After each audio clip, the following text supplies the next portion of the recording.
Everyone, welcome back to my channel study 21। कैसे हैं आप सब? आई होप आप सब अच्छे होंगे। हम लेकर आए यहाँ पर क्लास 10th की मैथ का सेकंड चैप्टर पॉलिनोमियल।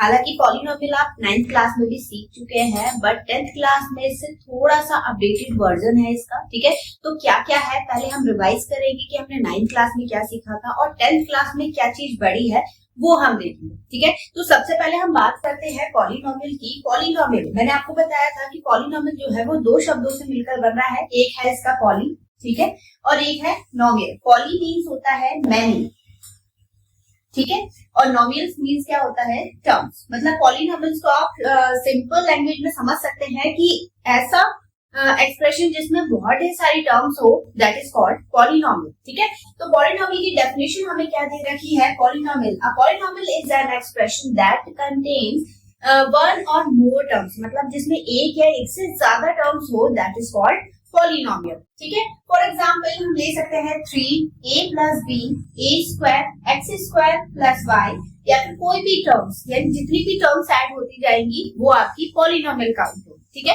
अब यहाँ पर देखिए नेक्स्ट है इसका types of polynomial according to their. यहाँ पर दो कंडीशन होती है कि हम पॉलिनोमियल को दो कंडीशन पे काउंट कर सकते हैं। सबसे पहले इसके टर्म्स के अकॉर्डिंग, ठीक है, according to their terms. First, अगर एक सिंगल टर्म है जैसे 3 है, क्योंकि 3 के साथ कोई भी वेरिएबल नहीं है, कोई भी x नहीं है, y नहीं है, तो इस कंडीशन में हम इसको बोलेंगे कांस्टेंट। ठीक है, अगर इसके साथ आता है 3y, यानी y की पावर क्या हो गई? 1, तो या फिर फॉर एग्जाम्पल 3y + 0 वो 8। ठीक है, यहाँ पर भी देखिए जो हाईएस्ट पावर होगी इसकी वो क्या होगी? 1 है। तब हम इस कंडीशन में इसे बोलेंगे लीनियर पॉलिनोमियल। ठीक है, फिर इसके बाद अगर x² + x + 8, ठीक है, अगर ये होगा यानी हाईएस्ट पावर क्या होगी? 2 होगी, तब उस कंडीशन पे हम उसे बोलेंगे क्वाड्रेटिक पॉलिनोमियल। ठीक है, फिर इसके बाद अगर x की पावर 3 यानी हाईएस्ट पावर अगर 3 है, तब इस कंडीशन पे हम इसे बोलेंगे क्यूबिक पॉलिनोमियल।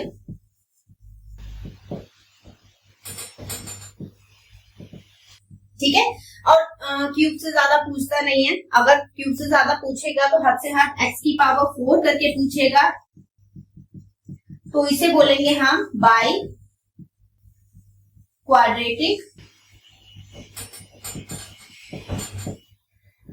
पॉलिनोमियल। ठीक है, 4 से ज्यादा नहीं पूछता है एग्जाम में, 10th क्लास तक 4 से ज्यादा नहीं पूछेगा, तो ये चीज ध्यान रखिएगा। अगर कोई भी वेरिएबल आपको नहीं दिख रहा है तब उस कंडीशन को उसे बोलते हैं हम कांस्टेंट। अगर एक वैल्यू है यानी y है, y की पावर अगर 1 दे रखी है, तब उस कंडीशन पे हम उसे बोलेंगे लीनियर पॉलिनोमियल। अगर हाईएस्ट पावर यानी x जितने भी आते बट उसकी हाईएस्ट पावर कितनी है? 2 है, तब उस कंडीशन पे हम इसे क्या बोलेंगे? Quadratic polynomial. अगर x की पावर 3 है यानी हाईएस्ट पावर अगर 3 है, तब उसे बोलेंगे हम क्यूबिक पॉलिनोमियल, और अगर 4 है तब बाई क्वाड्रेटिक पॉलिनोमियल। अच्छा, हाईएस्ट पावर को हम बोलते क्या है ये ऑलरेडी मैं आपको बता चुकी हूँ, अगर आपने मेरी प्रीवियस वीडियो देखी होगी तो। ठीक है, अगर हाईएस्ट पावर आपको काउंट करनी होती है, ये डायरेक्टली भी पूछ लेता है। ठीक है, हाईएस्ट पावर को हम बोलते हैं डिग्री। ठीक है, तो जो भी हाईएस्ट पावर आप देख रहे हैं दैट इज कॉल्ड डिग्री। तो यहाँ पर डिग्री कितनी है? 0 है, क्योंकि कोई भी वेरिएबल नहीं है उस कंडीशन पे हम x की पावर क्या मान लेते हैं? 0 मान लेते हैं। ठीक है, यहाँ पर डिग्री कितनी है? 1 है, यहाँ डिग्री 2 है, डिग्री 3, डिग्री 4, उसी के अकॉर्डिंग इसके नाम रहेंगे। अब बात करते हैं इनके टर्म्स के अकॉर्डिंग। यहाँ पर इसकी डिग्री के अकॉर्डिंग था ये। ठीक है, अब इसके टर्म्स के अकॉर्डिंग हम बात करेंगे। तो टर्म्स के अकॉर्डिंग यानी अगर सिर्फ सिंगल टर्म हमें दे रखा है, जैसे 3x हो गया, x² हो गया, या फिर x² हो गया, ठीक है, या फिर इसके आगे कोई भी नंबर लग जाता है जैसे 4x² या फिर x3, कोई भी पावर हो, बट टर्म कितनी है? 1 है। ठीक है, तब उस कंडीशन पे हम इसे बोलते हैं मोनोमियल। ठीक, अगर टर्म्स कितनी है, 2 है। इसमें पावर का कोई मैटर नहीं होता, ये चीज ध्यान रखिएगा। अब यहाँ पर जैसे x प्लस वाई या फिर x स्क्वायर प्लस 1 कोई भी पावर है, ठीक है।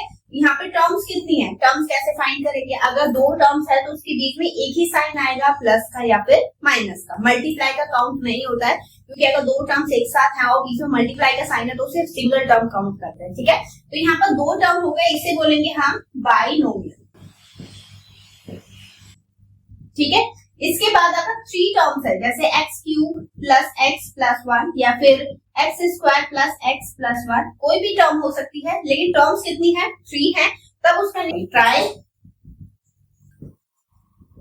ट्राइनोमियल, ठीक है। और अगर 4 टर्म्स होती हैं, तब वैसे 4 टर्म्स का पूछता नहीं है, 4 टर्म्स अगर होगी तो उसे बोलेंगे हम क्वाड्रिनोमियल, ठीक। तो यहाँ पर हमने सीखा कि टर्म्स के अकॉर्डिंग हम पॉलिनोमियल को किस नेम से बुला सकते हैं। अगर हम उसकी डिग्री के अकॉर्डिंग इसे देखें तो हम उसे किस नेम से बुला सकते हैं, वो हमने आज इस वीडियो में सीखा। अब इससे नेक्स्ट वीडियो में हम सीखेंगे इसके कोफिशिएंट एंड जीरोस के बीच में रिलेशन। तो हमारे साथ जुड़े रहें। अगर आपने अभी तक चैनल को सब्सक्राइब नहीं करा है तो चैनल को सब्सक्राइब जरूर कर लीजिएगा, ताकि आपका कोई भी चैप्टर छूटे ना, क्योंकि अब कंटिन्यू आपके चैप्टर्स करवाए जाएंगे, ठीक है। तो हमारे साथ जुड़े रहने के लिए चैनल को सब्सक्राइब जरूर से कर दीजिएगा और वीडियो को लाइक करना ना भूलें। इसे अपने दोस्तों के साथ जरूर शेयर करें। चलिए मिलेंगे अब इससे नेक्स्ट वीडियो में नए नए क्वेश्चन के साथ, तब तक के लिए धन्यवाद।